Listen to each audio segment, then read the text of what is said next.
आपको बात नहीं बता रहा हूँ, थोड़े में मैंने आपको बता दिया कि इसमें पैसा नहीं लगेगा, कोई समय का बंधन नहीं है, केवल यत्न के साथ लग करके थोड़ा सा फिर संसार का काम करो।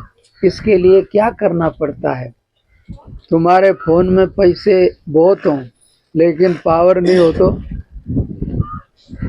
इसलिए संसार की चीज़ें काम नहीं सब जगह करती, उसके लिए शक्ति चाहिए।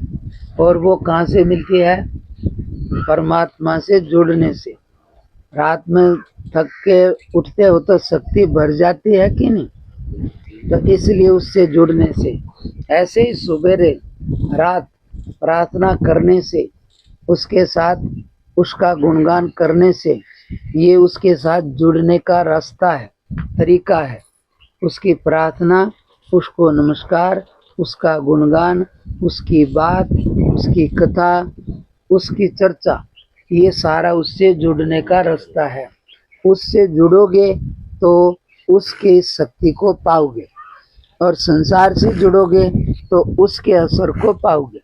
छाया में बैठोगे तो ठंडक मिलेगी, और धूप में बैठोगे तो जैसा संग करोगे उसका असर आएगा कि नहीं? समझे? तुम लोगों को जल्दी हो तो मेरी तरफ से जा सकते हो कहीं, इसलिए मैंने आपको थोड़े में सार बता दिया है। आप, क्योंकि मैं ज़्यादा किसी को वो नहीं करता। हाँ, तुम्हें शांति से बैठना है, कुछ करना है तो अभी मैं आपको जो भी तुम करते हो करने का तरीका बताता हूँ, इसको ध्यान से सुन लेना और घर में इसको करने का। ये इसमें क्या है अभी मैं आपको सुनाता हूँ, ध्यान से सुनना। और फिर तुम्हारे बच्चे भी हैं, पढ़ने वाले भी हैं, उनसे ये प्रार्थना सुनना। बच्चों से सुनोगे तो उनका भी भला होगा और तुम्हारा भी भला होगा। इस प्रार्थना को तुम करो या बच्चे करें, जो भी करेगा वो बढ़िया पास होगा और उसका काम अच्छा हो जाएगा। इसलिए इसको लेकर के बोलेंगे कि अपने आप जो मन है वो संसार की चीज़ों में जाएगा। इसलिए उठ कर के सवेरे बिस्तर पर ही पहले भगवान का स्मरण करना, फिर उसका थोड़ा आराम से नमस्कार करके और अपना कार्य शुरू करना। नहा धो के 2-4 मिनट निकालना कोई बड़ी बात नहीं है। थोड़ी बहुत देर बैठोगे, प्रार्थना करोगे तो ये कमाई ऐसी है जो कि तुम्हारी हर एक जगह मदद करेगी। और बाकी संसार की कमाई थोड़ी दूर तक काम करती है, हर एक जगह नहीं करेगी। समझे? इसलिए ये प्रार्थना की किताब है, ये रखने का। इसके बाद ये है, इसमें मैं आपको सुनाता हूँ, ध्यान से सुनो। और इसके साथ ही तुम पढ़े लिखे होगे, पढ़े लिखे हो ना? लो, एक एक ये रखना, मैं साथ में बोलूँगा तो देखते रहना। ले लो इसको, बाद में तुम्हारे को ये एक बार बोलना है। और फिर वो तुम्हारा नंबर है क्या? क्या लिए हो? अभी तो जगह नहीं है, रख लो चुपचाप, इधर छाया में रख लो, बस यहीं पर रख लो।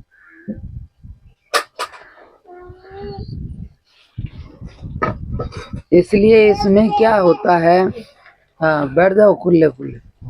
तो देखो, कोई भी यहाँ पर आया है, हम यहाँ पर आके उलझे हैं, उलझन तो है ना। तो कोई ना कोई आदमी दुखी है तो उसका कोई पाप है, कोई सुखी है तो उसका कोई पुण्य है। ये अलग बात है कि हमें नहीं मालूम या उस आदमी को भी नहीं मालूम, पर दुखी है तो इससे पता लग जाएगा कि इसका कोई पाप कर्म है, और सुखी है तो इसका कोई पुण्य कर्म है। अब पता किसको है?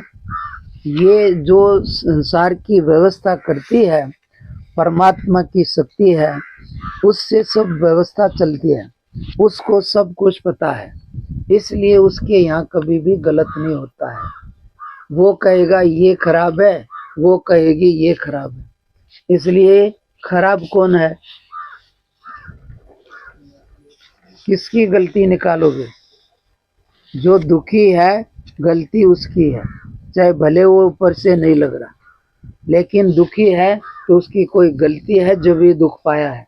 नहीं होती तो दुखी नहीं होता।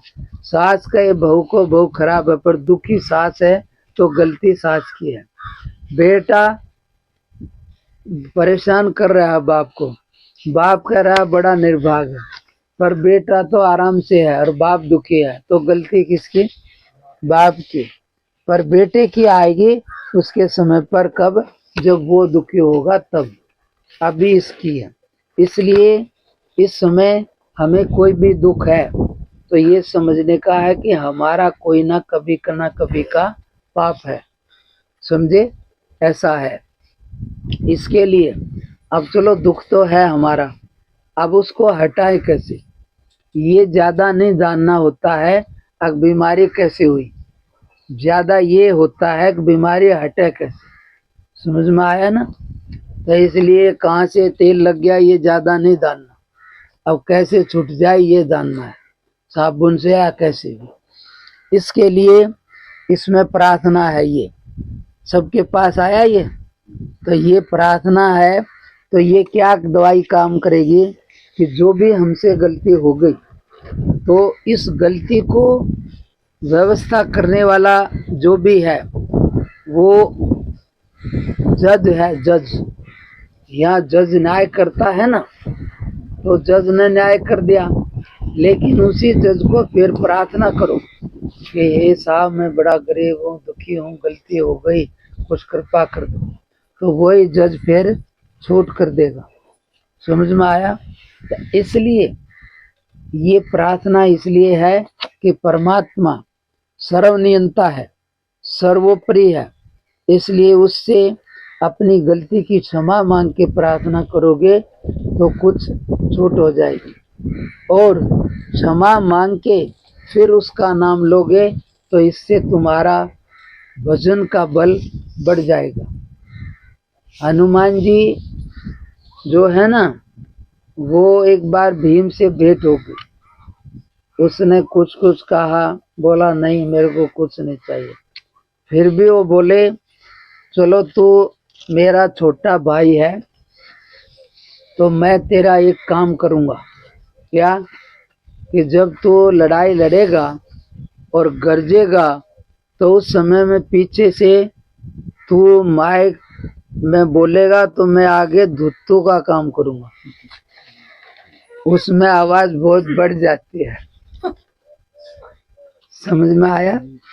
यानी कि यहाँ धीरे से बोलेंगे और वहाँ बहुत बढ़ जाएगी। इसलिए जब तू गरजेगा तो मैं तेरे आवाज को बढ़ा दूंगा, जिससे शत्रु डर जाएगा और ज्यादा जोर से कोई धाड़ दे ताज दो के तो छुट्टी हो जाएगी और कपड़े तो खराब ज्यादातर के हो जाएंगे।